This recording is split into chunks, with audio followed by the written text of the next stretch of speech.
Welcome to Akweya TV, the station that talks about history, art, and culture, and how it relates to development. Today in this episode, we're going to be talking about an issue that is biting hard in the society. My name is Utako Ejeh. We're going to be talking about breaking the hold of drug addiction, drug and smoking addiction, especially in the life of youths and a lot of people that are affected by them. And today we have with us in the studio a minister of the gospel, a counsellor, Pastor Clement Ejeh. Pastor Clement Ejeh is a graduate of chemistry, and he runs an NGO together with his wife, the Voice of Help. It's an NGO. Welcome. Thank you very much. Welcome. Thank you. So, to start with, what do you do basically in the Voice of Help Foundation? Yeah, the Voice of Help is an NGO, and what we do is we look out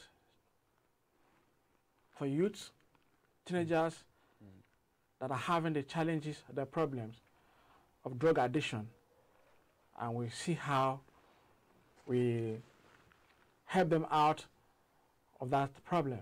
Okay. Yes. Okay. So that is. So the NGO has been on for some years now.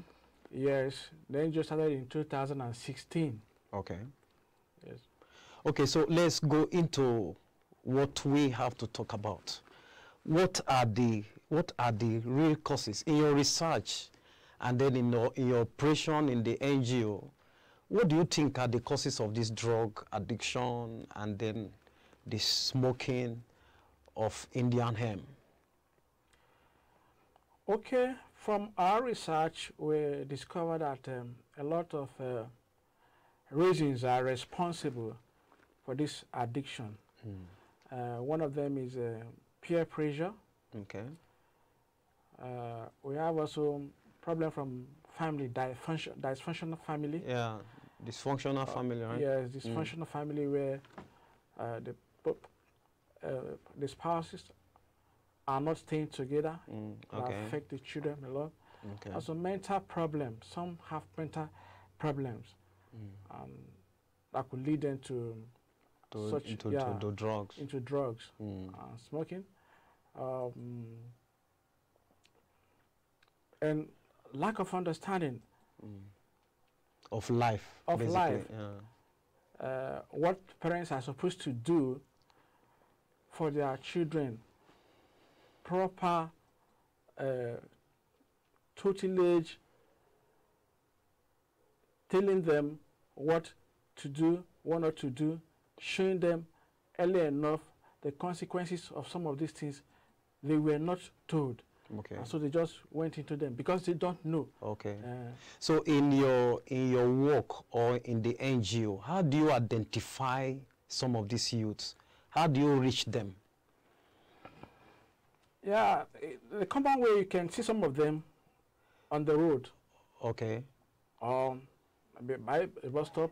Okay. Because so they're easily identifiable. If you see somebody who has been on drug, you can identify the person. Yes, because of some of the signs that accompany obvious obvious in their lives. Okay. Signs like they're always dirty, because their psyche or their mental capability has been distorted.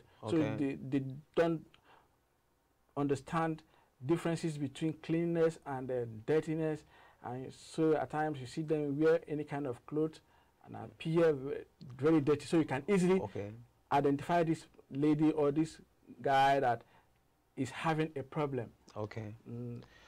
So have you been able to at least maybe have some testimony of one or two persons you have been able to bring out of this drug something? Yes. We've been able to have some like that, work with some ladies, and today they are totally free from drugs and smoking. Yeah. And they are good. In fact, we actually led them to God, because one thing we do is not just discouraging them from the drug they take, but also a way out, which is linking them to God, where God will give them the help that they need, and also linking them with people that will give them help. Okay. Yeah. Okay, so now let's talk generally.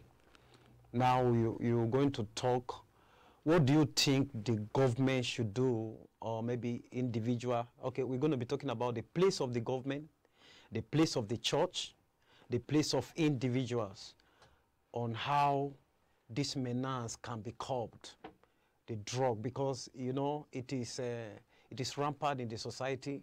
You can see a whole street that is given to drug. You've seen it in some of the places we visited. And then you see a lot of hideouts where people are into drugs. What do you think? Okay, let's start from the government, and then the church. Then we'll go to the church. Okay, the government has an agency called the NDLA, and I think their function is to ensure that youth or people generally are free from drugs. Yeah. They monitor, they go about, check where such drugs are being sold, and they arrest where necessary and detain. Beyond that, and they should also have the function of rehabilitation too. Do government have rehabilitation centers? I'm not aware of any government rehab center now. I know of individuals or NGOs and churches that run rehab centers. So the government should also go ahead in their orientation programs.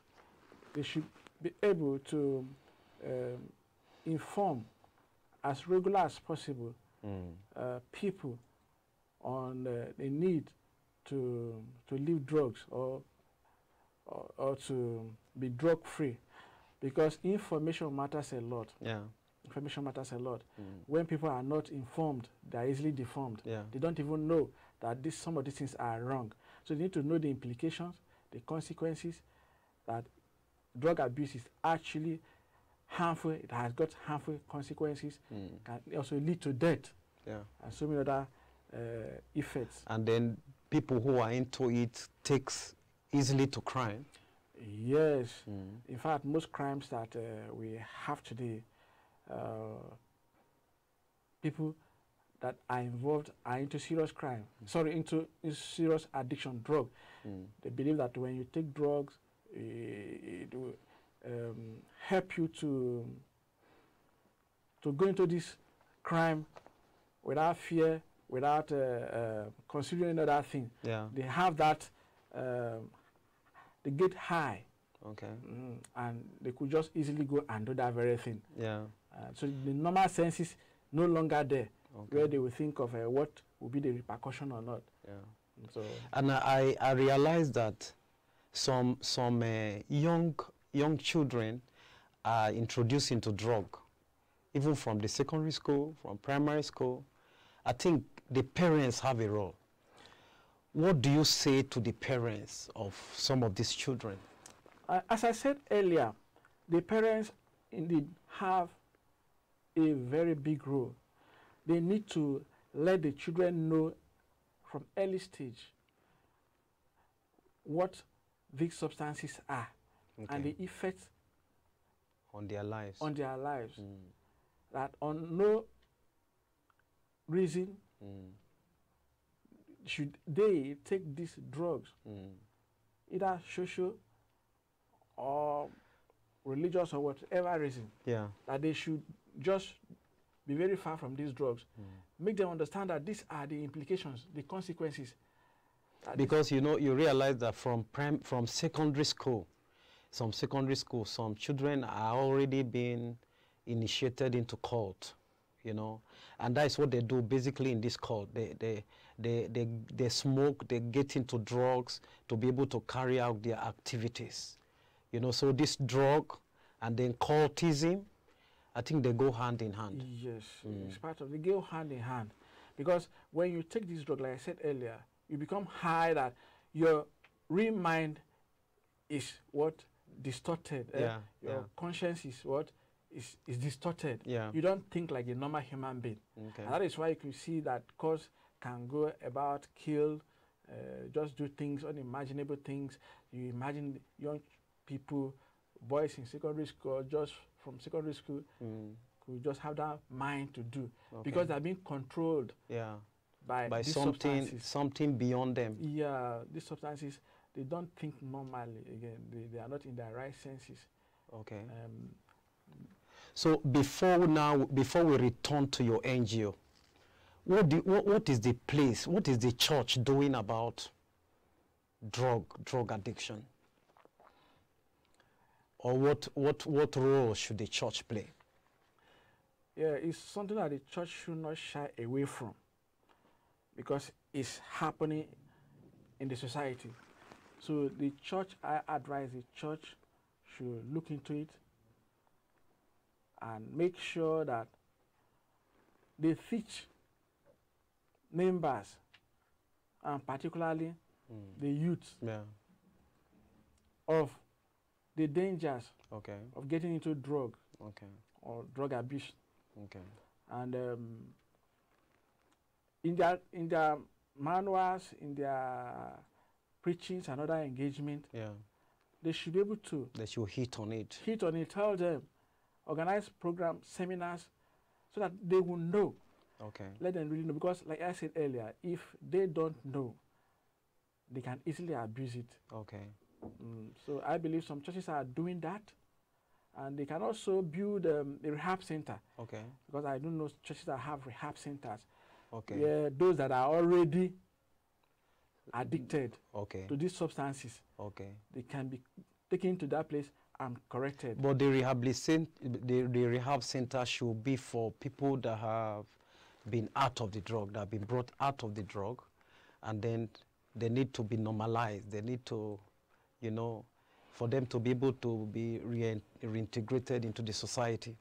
Yeah, the rehab center is just like a hospital. So if you have a way that you can take your ward or a friend to that place, of course, you know, the person is separated from friends that will lure him, and he'll be far from where he will be triggered into some of these substances. So it must not be maybe at a particular stage where you've noticed that they've stopped, but good and fine. When you've done some work all day, themselves came to their senses and begin to stop all these things. And you notice it very well that, yes, they are stopping all these substances. You take them to that place, is good. Because it's a secluded place for them. And where they work on their mind, because addiction is actually is a mind stuff. They need to work on their mind. That is psychotherapy. Also, they can give them pharmacotherapies. That is using of drugs and medicines to take care of some of the substances that have gone into their systems. Where they can, and then they speak to them. They speak to them to change their minds. Like spiritual therapy. Also give healing to them, counsel them. So that is what they do in these rehab centers. So they are always good at any point in time. If you can take them to the place, good. Because when you take them to a rehab center, they will be far. They will be separated from their friends. That always take them out to take those things. So it's okay. Now we'll go for a short break, and when we return back, we're going to be talking about, you know, how how individuals can be prevented from the tendency of going into drugs. We'll be right back.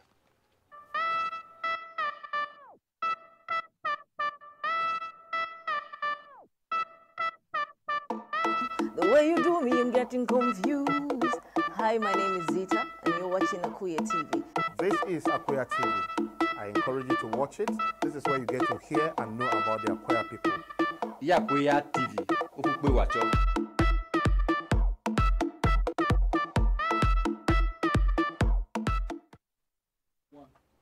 Welcome back. We're talking about breaking the hold of drug addiction and other things like smoking. Talking with Pastor Clement Ejeh, a minister with the Redeemed Christian Church of God, and also runs an NGO, the Voice of Help Foundation, with his wife, Mrs. Praise Ejeh.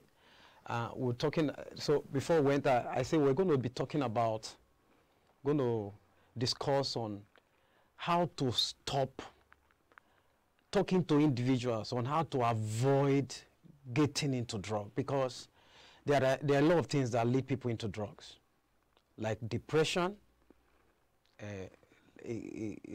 staring failure in life, unemployment, boredom, you know, and there are a lot of people at the verge of that. There are a lot of people going through that. There are a lot of people going through a lot of things in life. And before you know it, people get into addiction, different types of addiction, including drugs addiction. What will you say to individuals who are going through some depression, going through some trying times, that we help them not to go into some addiction? What should they do? What will you tell them?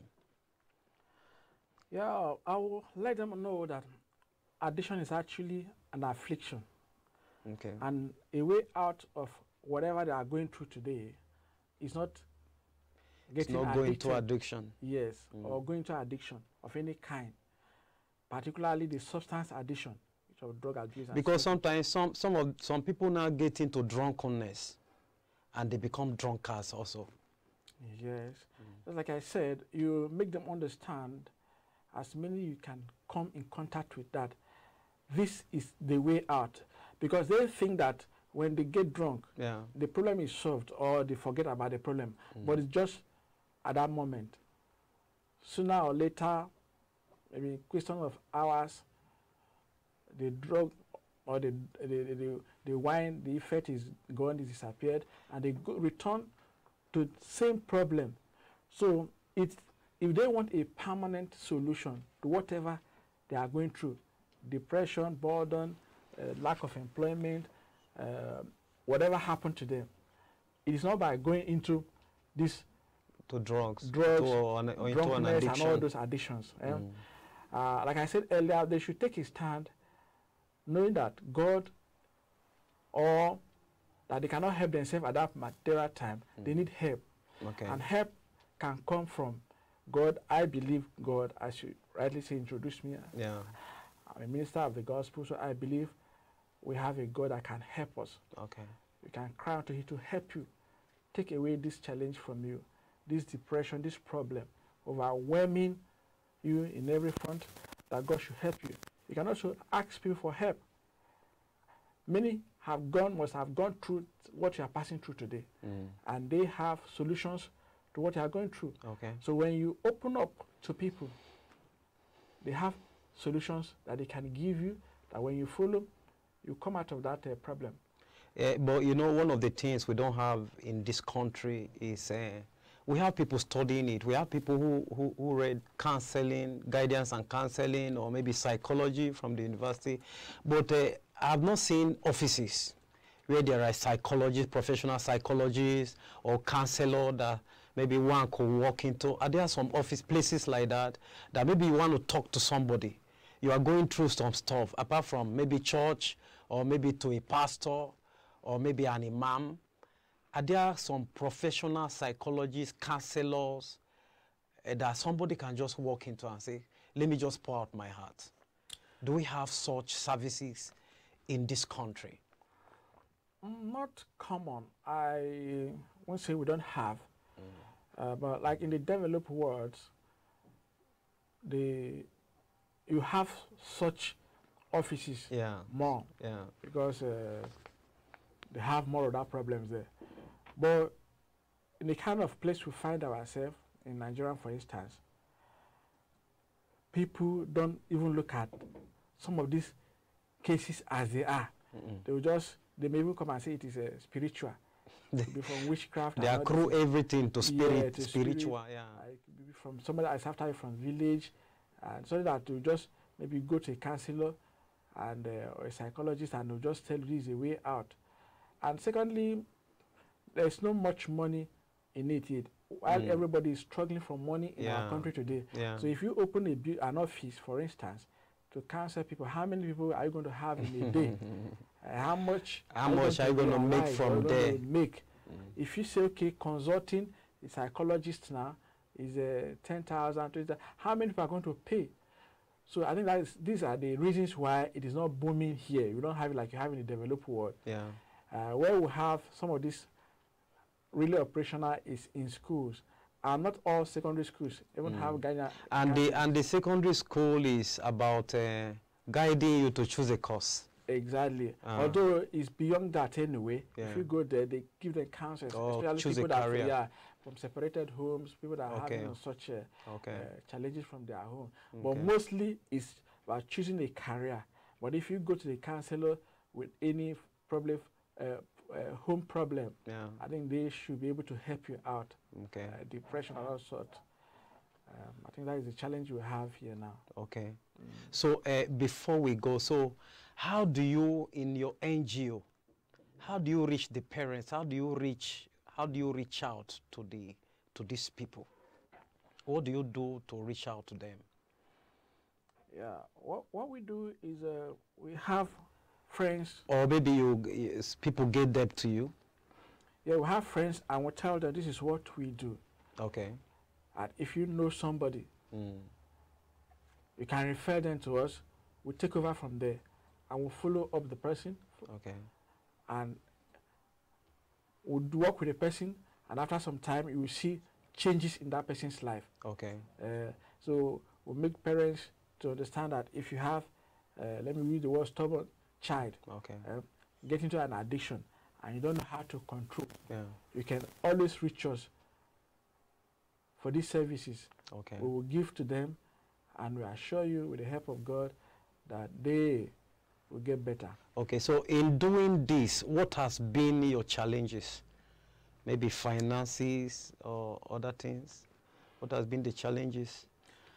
Yeah, we actually look forward to walking into streets where people or people that are addicted to substances are, and bring them to rehab center. But we don't, as of now, have a center of our own, which is financial. You understand? Okay. If you have, you want to build a rehabilitation center of your own. Yes. Okay. Have our own, and because working on the street or some centers, you see like we visited the other day. But if you don't have a place to keep them, you cannot just go and pull them out of that place. So that is that. But for now, the people that will reach. And then building a rehabilitation center will take a lot of money. Yes. Not just the building, but the running of it. The running of it. You have people to work with you. Yeah, they need to be fed. They need to be fed. Yeah. Because they need to be fed.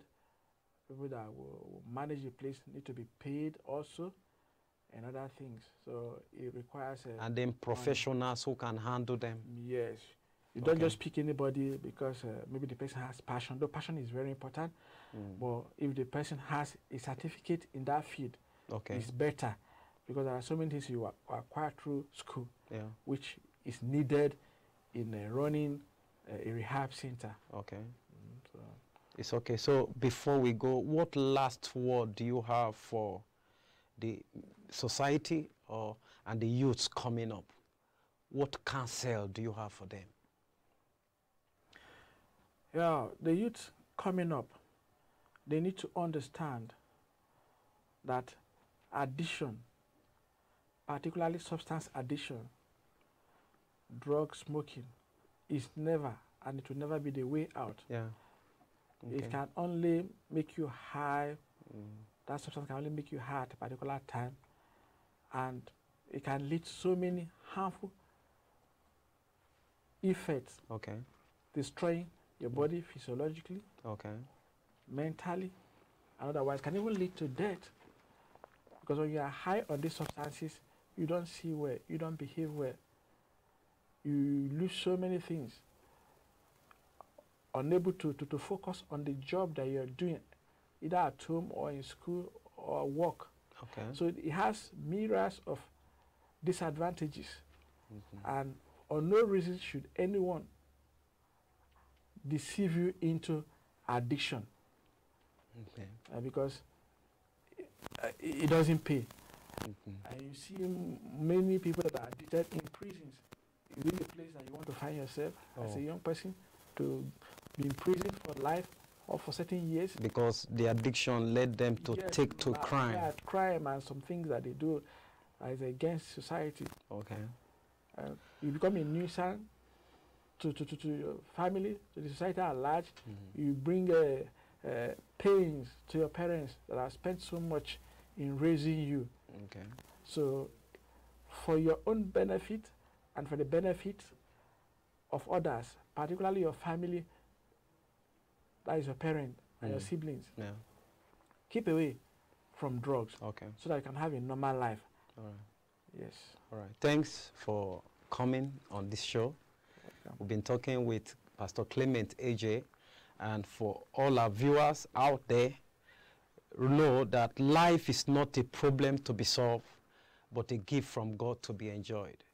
Stay away from drugs, stay away from addiction, and you will skate through. My name is Idajo Aja. Thanks for watching.